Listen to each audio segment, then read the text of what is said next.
Hey scholars, welcome back to chapter 10. We're taking a look at 10.4, which is how should we manage and sustain parks and natural reserves in order to maintain biodiversity, again, having that ecological, that ecosystem approach in mind.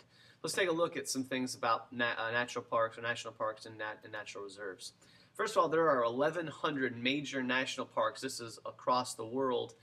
It's global. And the parks in developing countries, though, obviously because they have I would say they have the greatest biodiversity, but the greatest lack of support as well. Really, only 1% of that greatest biodiversity are protected against illegal animal poaching, illegal logging, and mining. They have very weak enforcement in developing countries due to the fact they just lack money to put forth to an effort to put forth towards maintaining that biodiversity and maintaining those rules and regulations. So even though there are 1,100 major parks worldwide, a lot of them go really unprotected, even though they are saying, hey, the government won't mess with this, but doesn't mean other people won't illegally. So those are just a little bit of information, kind of a sad thought, really. There are, in the U.S., although there are 58 major national parks. That is one of my goals one day. If you can tell me what my major goal in life is, this will be a bonus stamp for you. One of my goals is to go to every single national park, all 58 of them, and say that I was there. Maybe even film some Dillman versus Wild there. But that's just one of my major goals in life. The biggest problem, though, with national parks is the fact that they're so popular. People go there all the time, and there's tons of people that go there. So its popularity and the amount of visitors is really the major cause for concern, the biggest problem with national parks. They bring, with a number of visitors, they bring noise, which scares away animals and disturbs animals or the ecosystem, congestion with traffic, people as well.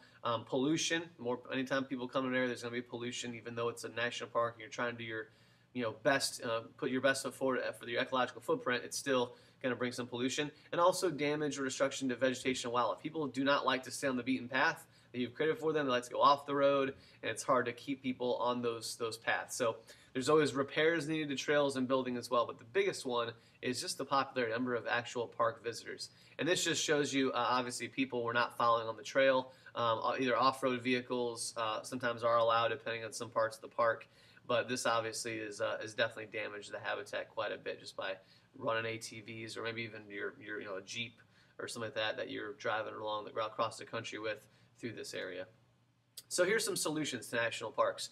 Number one is to integrate plans for managing parks and nearby federal lands more efficiently, add new parkland near threatened parks, and buy private land inside of parks.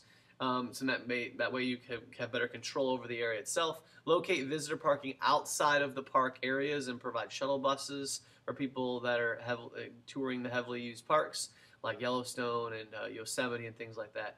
Increase federal funds for park maintenance and repairs to allow them to maintain their park. Raise entry fees for visitors and use resulting funds for park management. Plus raising fees will probably have cut down a number of visitors per year. Seek private donations for park maintenance and repairs. Limit the number of visitors in crowded park areas. Maybe increase the number of park rangers and their pace so that they maintain the park better and regulate people better. And also encourage volunteers to give visitor lectures and tours about the problems that coming to the park, people coming to the park actually face with the park. So, science focus, effects of, we're going back to our case study at the beginning of this chapter, looking at the gray wolf in the Yellowstone National Park, and just looking at how that introduction has changed the ecosystem overall, since that's our main focus this chapter. So, gray wolves prey on elk and push them into higher elevations, which is kind of a good thing because a lot of times elk will sit at low elevations and just eat and eat and eat and eat.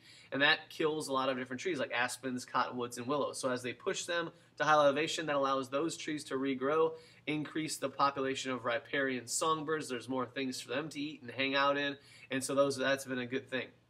Also, the number of coyotes has gone down because coyotes and wolves are competing for the same food source like moose and deer and things. Well, a lot of times coyotes were attacking cattle, and we've actually seen fewer attacks on cattle. That's one of people, the cattle ranchers' big concern is that there's going to be more attacks on cattle, but really we've seen fewer attacks on cattle from coyotes because we've reduced the number of coyotes because of the wolves. So that's actually been more of a positive thing. One thing that we have affected, though, as far as the ecosystem goes and the wolf population, is that wolf pups are becoming more susceptible to parvovirus carried by dogs. So some national parks allow dogs on a short leash, but still dogs defecate, and some people don't pick that up. And even if they do pick that up, there's still remnants of bacteria and viruses and diseases that those dogs carry. Well, we've noticed, or the scientists, the conservation biologists have noticed that wolf pups and some of the packs of wolves are kind of slowly going, kind of diminishing because some of those pups are catching parvo and dying, which is a dangerous virus, and I don't know if you've ever heard of it, but it is carried. Puppies are very susceptible to this virus and can cause early death of those organisms. So that's another thing that we've impacted the wolf population with. So let's take a look at natural reserves, or nature reserves. They occupy only a small portion of the Earth's land. The goal is to protect 20% of the Earth's land, but right now it's at a lot less than that, unfortunately.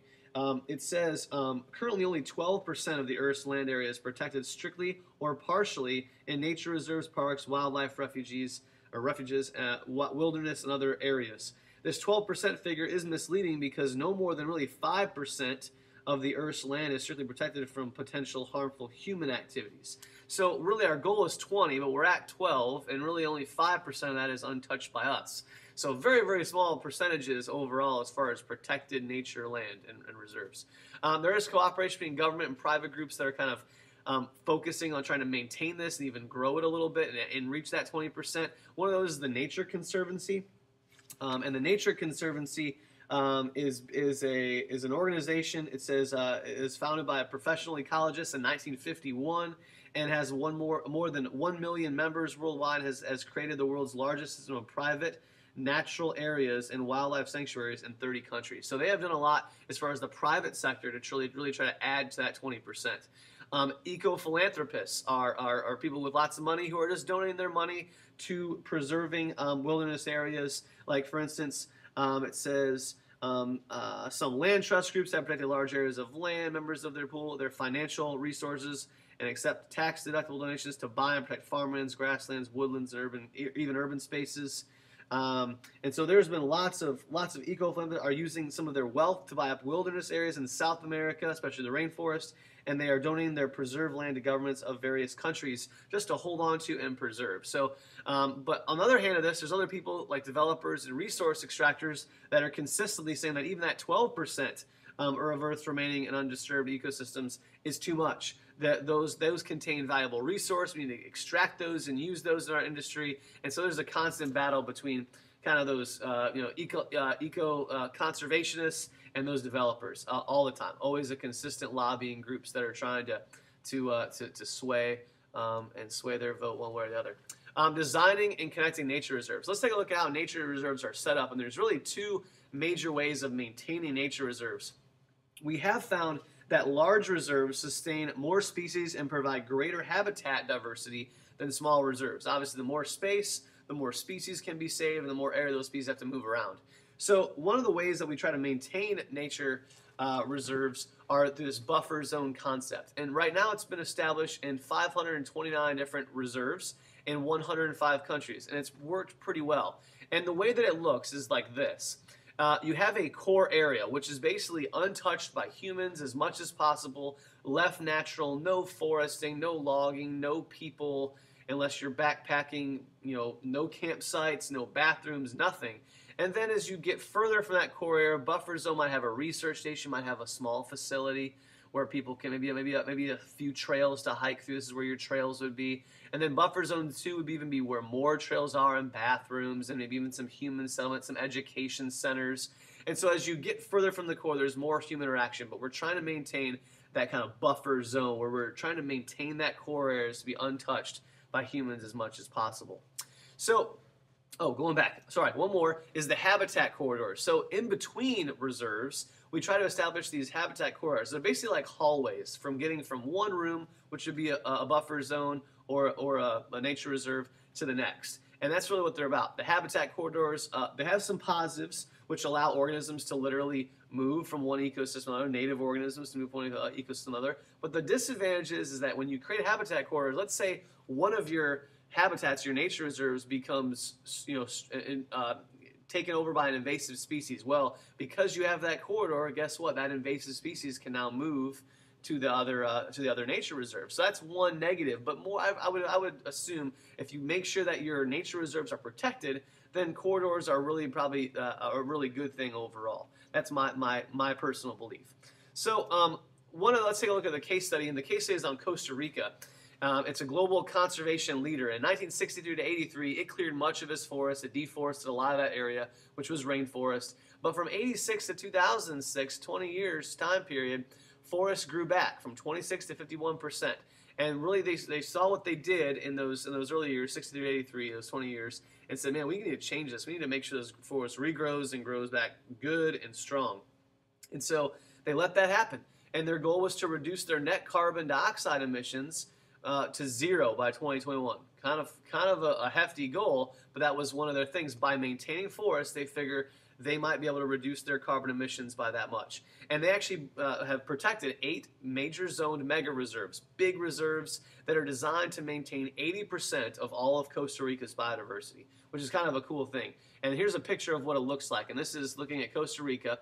The national parkland is represented by green, so those are the big ones. And the buffer zones are extended all the way in yellow. And you can see that some of them have habitat corridors where they're very close to one another, so those organisms can get back and forth. And they've done that. They've maintained both the buffer zone concept and the habitat corridor concept.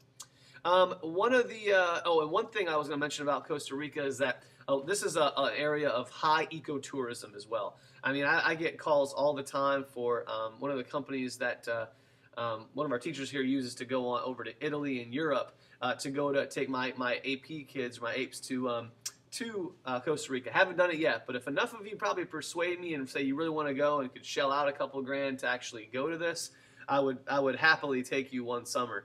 But just need enough support from students to actually want to go to it. But there's things like zip lining through the rainforest. I mean, kayaking to rafting down rivers. I mean, just all sorts of cool stuff to see because so much of that has been maintained through reserves. All right, our last little case study for this section is on the Wilderness Protection Act, or the Wilderness Act of 1964. And it is somewhat of a controversial act. Basically, what the Wilderness Act did was obviously try to maintain habitat. And what it was doing says the area protected by the Wilderness Act in the United States increased tenfold between 1970 and 2007. Even so, only about 4.6% of the land, the U.S. land, is protected as wilderness. Almost 3/4 of it are actually in Alaska. Only 1.8% of the land area in the lower 48 states is protected, and most of it's in the West, not here on the East Coast. So the Wilderness Act basically tried to maintain. It's a Congress passed the Wilderness Act in 1964. It allowed that government to protect undeveloped tracts of public land from development as part of the National Wilderness Preservation System. So another thing that allowed us to protect it is this thing called the roadless rule. And the roadless rule was a federal regulation that put undeveloped areas of national forests off limits to road building and logging while they were evaluated for the wilderness protection.